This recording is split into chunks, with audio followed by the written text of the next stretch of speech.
درود پاک پڑھ لیں۔ سنت کے مطابق کوشش کریں بیٹھے جائیں۔ حدیث مبارکہ میں ہے کہ جمعۃ المبارک عید الاضحیٰ اور عید الفطر سے زیادہ فضیلت رکھتا ہے، کہ اللہ رب العالمین نے اس کو سید الیوم یعنی دنوں کا سردار قرار دیا ہے۔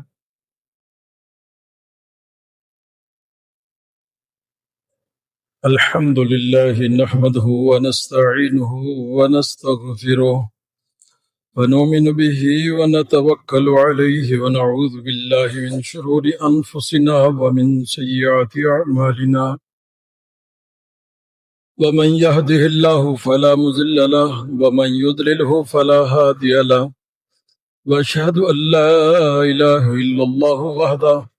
لا شريك له واشهد ان سيدنا ومولانا محمدا عبده ورسوله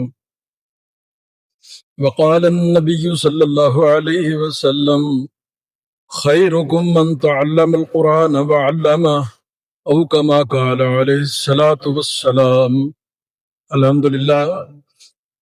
ہم نے اجمالی تفسیر کا خلاصہ 6 پارے سن لیے ہیں اور آج 7ویں پارے کا خلاصہ سننے کی سعادت حاصل کر رہے ہیں۔ 6 پارے کے آخری رکوع کے اندر بتلایا گیا تھا کہ جو حقیقی نصارہ ہیں وہ اپنے دلوں میں مسلمانوں کے لیے قدر نرم گوشے رکھتے ہیں۔ اب 7ویں پارہ کے شروع میں بھی بعض نصارہ کا ذکر ہے جو قرآن کریم سن کر اپنے آنسوں پر قابو نہیں رکھ پاتے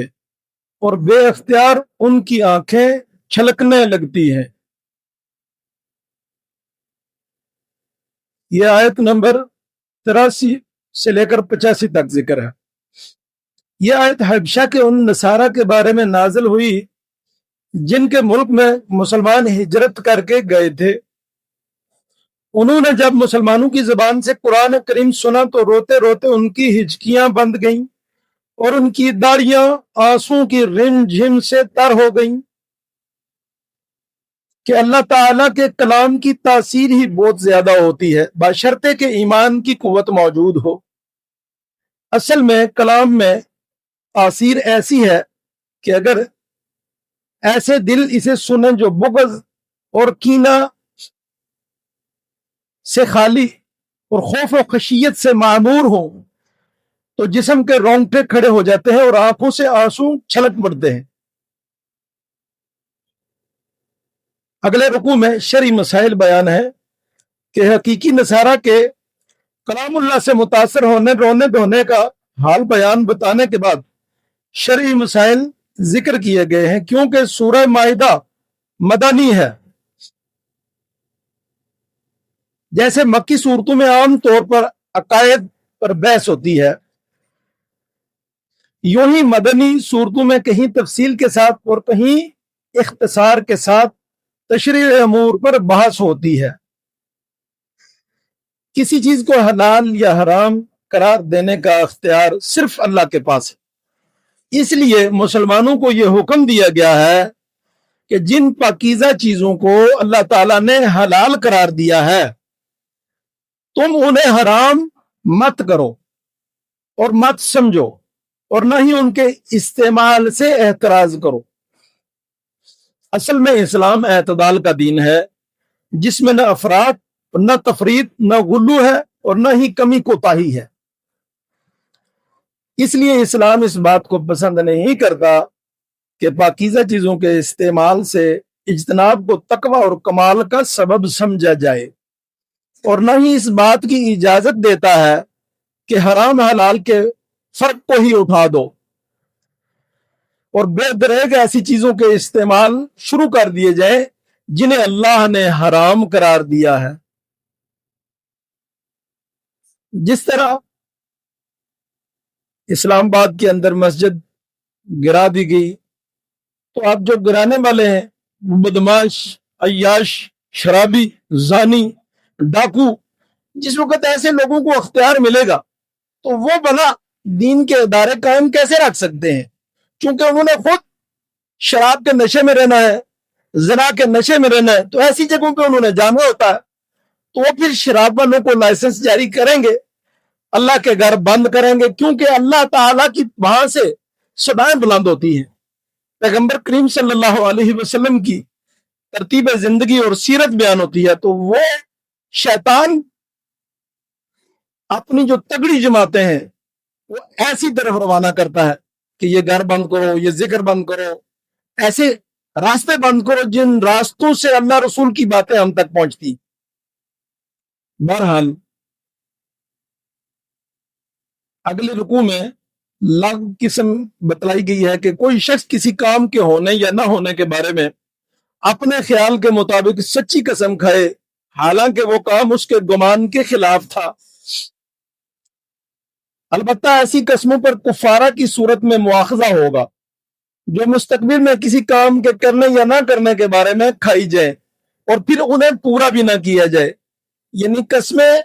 جس قسم کی بھی اٹھائی جائے ان کو پورا کرنا چاہیے۔ اگلے رکوع کے اندر شراب، جوا، بت اور پانسے قطعی حرام اور شیطانی عمل قرار دیے ہیں۔ ان کے ذریعے شیطان مومنوں کے دلوں میں بغض، عداوت کے بیج بوتا ہے اور انہیں اللہ کے ذکر اور نماز سے روک دیتا ہے۔ اس سے اگلے رکوع کے اندر احرام کی حالت میں شکار کی بات کی گئی ہے کہ احرام کی حالت میں خشکی کا شکار جائز نہیں ہے، البتہ سمندر اور دریا میں رہنے والے جانوروں کا شکار حالت احرام میں جائز ہے۔ یہ آیت نمبر 94 سے لے کر 96 تک ہے۔ احرام کی مناسبت سے اللہ تبارک و تعالیٰ نے بیت الحرام یعنی کعبہ اور شہر حرام کا بھی تذکرہ فرمایا۔ یہ کعبہ کی خصوصیت ہے کہ اللہ تعالیٰ نے اسے اور اس کے گرد و پیش کے علاقے کو حرام قرار دیا ہے۔ اس کی حرمت اور امن کا اندازہ سیدنا عمر ابن خطاب رضی اللہ کے قول سے ہوتا ہے، جس میں فرماتے ہیں کہ اگر میں اپنے والد خطاب کے قاتل کو بھی حرم میں دیکھ لوں تو اس وقت تک اس پر ہاتھ نہیں اٹھاؤں گا جب تک کہ وہ حرم کی حدود سے باہر نہ نکل جائے۔ زمانہ جاہلیت میں مشرکین نے بہت سارے جانور بزم خبیش حرام قرار رکھے تھے اور ان کے لیے مخصوص نام تجویز کر رکھے تھے۔ مثال کے طور پر صائبہ، بحیرہ، وسیلہ اور حام۔ آیت نمبر 103 میں واضح طور پر بتایا ہے کہ یہ مشرکین کا جھوٹ اور افتراء ہے، ورنہ اللہ تعالیٰ نے ان میں سے کسی جانور کو حرام قرار نہیں دیا۔ جب کسی انسان کو موت کی آہٹ محسوس ہونے لگے تو اسے چاہیے کہ وہ قابل وصیت امور کے بارے میں وصیت کر جائے، یعنی جو شریعت کے اندر جس چیز کی اجازت دی گئی ہے وہیں تک رکھے، شریعت کی حدود سے باہر کوئی وصیت نہ کرے۔ مثال کے طور پر کہ فلاں کو اگر اس کے بیٹے ہیں یا بیٹیاں ہیں یا کوئی بھی ہیں ان کو نہیں دینا، ان کو، تو ایسی وصیت شریعت قبول نہیں کرتی۔ اس سے اگلے رکوع میں قیامت کا منظر بیان ہے کہ حلال اور حرام کے ان مسائل کے بعد قیامت کے دن کی منظر کشی کر دی گئی ہے کہ جب تمام رسولوں کو جمع کر کے ان سے سوال کیا جائے گا کہ جب تم نے میرا پیغام میرے بندوں تک پہنچایا تو تمہیں میرے بندوں کی طرف سے کیا کیا جواب دیے گئے ہیں۔ انبیاء علیہ السلام کے ساتھ سوال و جواب کے تناظر میں حضرت مسیح علیہ السلام کا خاص طور پر تفصیلی تذکرہ کیا گیا ہے، جس میں بتایا گیا ہے کہ اللہ تعالیٰ قیامت کے دن سیدنا مسیح علیہ السلام کو اپنے احسانات یاد دلائے گا، یعنی عیسیٰ علیہ السلام۔ ان احسانات میں مائدہ والا قصہ بھی مذکور ہے کہ جب حواریوں نے حضرت عیسیٰ علیہ السلام سے درخواست کی تھی کہ آپ اللہ تعالیٰ سے درخواست کریں کہ وہ ہمارے لیے آسمان سے مائدہ نازل فرمائے، یعنی ایسا دسترخوان جس میں کھانے پینے کی مختلف آسمانی نعمتیں سجی ہوئی ہوں۔ اسی قصہ کے حوالے سے اس سورت کا نام مائدہ رکھا گیا ہے۔ اپنے چند احسانات گنوانے کے بعد اللہ تعالیٰ سوال فرمائے گا کہ اے عیسیٰ بن مریم کے بیٹے،